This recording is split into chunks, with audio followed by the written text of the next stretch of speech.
Hello friends, आज की history class में हम पढ़ेंगे गुप्त साम्राज्य से संबंधित महत्वपूर्ण प्रश्नों को, जिसमें हम पढ़ेंगे श्रीगुप्त, चंद्रगुप्त प्रथम, समुद्रगुप्त, चंद्रगुप्त विक्रमादित्य, कुमारगुप्त या महेंद्रादित्य और स्कंदगुप्त से संबंधित हिस्ट्री के बहुत महत्वपूर्ण प्रश्नों को, जिनकी ज़्यादातर संभावना एग्जाम में आने की बनी रहती है। तो फ्रेंड्स, कोई भी प्रश्न मिस ना करें और सभी प्रश्नों को लास्ट तक जरूर देखें और हमारे YouTube चैनल एग्जाम स्टडी 94 को सब्सक्राइब जरूर करें। शुरू करते हैं हम आज की क्लास। देखते हैं प्रश्न नंबर 1। गुप्त वंश का संस्थापक किसे माना जाता है? तो गुप्त वंश का संस्थापक श्रीगुप्त को माना जाता है। तो इस क्वेश्चन का राइट ऑप्शन होगा सी, श्रीगुप्त। देखते हैं अगला प्रश्न। किस गुप्त शासक ने महाराज की उपाधि धारण की थी? तो महाराज की उपाधि धारण करने वाला गुप्त वंश का शासक था श्रीगुप्त, जिन्होंने महाराज की उपाधि धारण की थी। तो इस क्वेश्चन का राइट ऑप्शन होगा ए, श्रीगुप्त। अगला देखते हैं। गुप्त वंश का वास्तविक संस्थापक किस राजा को माना जाता है?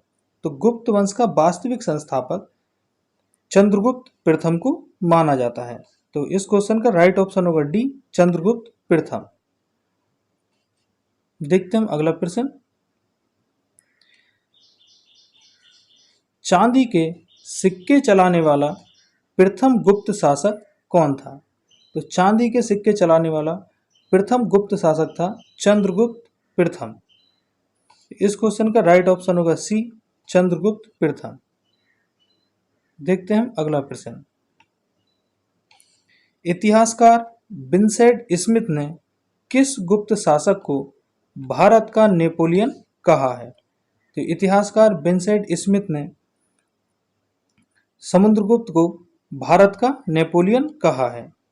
तो इस क्वेश्चन का राइट ऑप्शन होगा डी, समुद्रगुप्त। पढ़ते हैं अगला प्रश्न।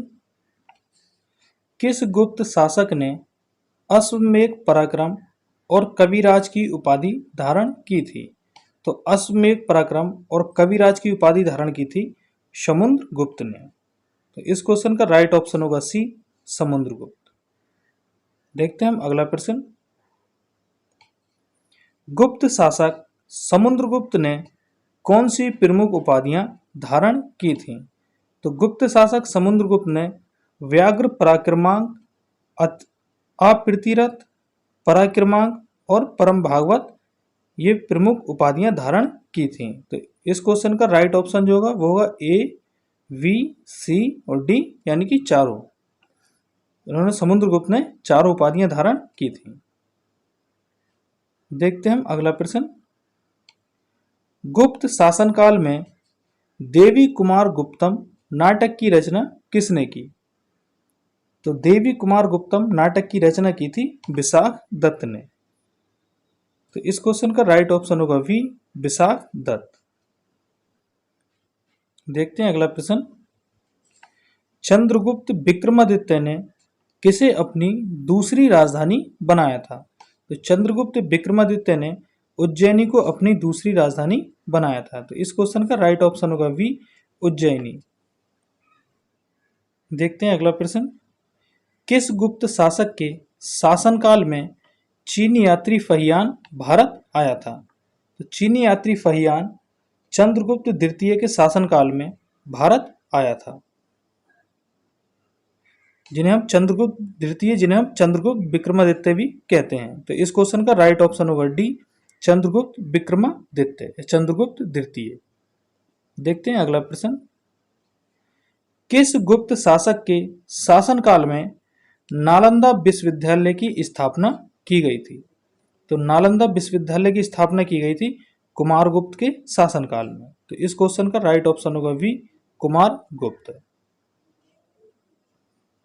देखते हैं अगला प्रश्न। किस विश्वविद्यालय को ऑक्सफोर्ड ऑफ महायान कहा जाता है? तो नालंदा विश्वविद्यालय को ऑक्सफोर्ड ऑफ महायान कहा जाता है। तो इस क्वेश्चन का राइट ऑप्शन होगा वी, नालंदा विश्वविद्यालय। देखते हैं अगला प्रश्न। किस अभिलेख में सती प्रथा का प्रथम अभिलेखीय प्रमाण मिलता है? तो सती प्रथा का प्रथम अभिलेखीय प्रमाण मिलता है एरण अभिलेख में।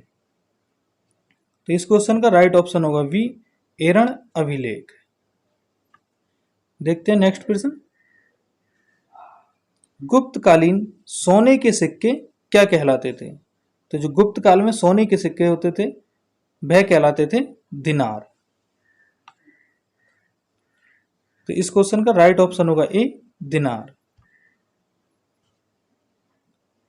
देखते हैं नेक्स्ट क्वेश्चन। सर्वाधिक मात्रा में गुप्तकालीन स्वर्ण सिक्के कहां से प्राप्त हुए हैं? तो सर्वाधिक मात्रा में गुप्तकालीन स्वर्ण सिक्के राजस्थान के बयाना क्षेत्र से प्राप्त हुए हैं। तो इस क्वेश्चन का राइट ऑप्शन होगा सी, बयाना। देखते हैं नेक्स्ट क्वेश्चन। गुप्त काल में पुलिस विभाग का सर्वोच्च अधिकारी क्या कहलाता था? तो पुलिस विभाग का सर्वोच्च अधिकारी दंडपाशिक कहलाता था। तो इस क्वेश्चन का राइट ऑप्शन होगा वी, दंडपाशिक। महादंड नायक जो था वो था न्यायाधीश। गुप्त काल में न्यायाधीश को महादंड नायक कहा जाता था और महाक्ष पटलिक कहा जाता था। जो लेखा विभाग का सर्वोच्च अधिकारी होता था उसे महाक्ष पटलिक कहा जाता था और जो सेनापति होता था वह महाबलाधिकृत कहलाता था। तो जो गुप्त काल में पुलिस विभाग का सर्वोच्च अधिकारी होता था उसे कहा जाता दंडपाशिक। तो इस क्वेश्चन का राइट ऑप्शन होगा बी, दंडपाशिक। देखते हैं नेक्स्ट क्वेश्चन।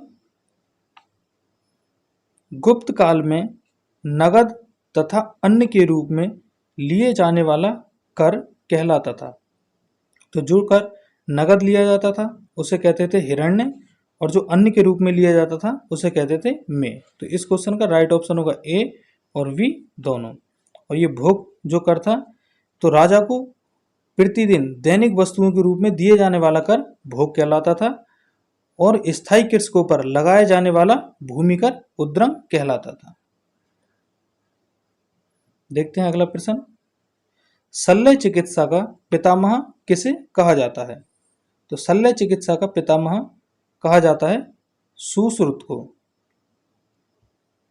तो इस क्वेश्चन का राइट ऑप्शन होगा सी, सुश्रुत।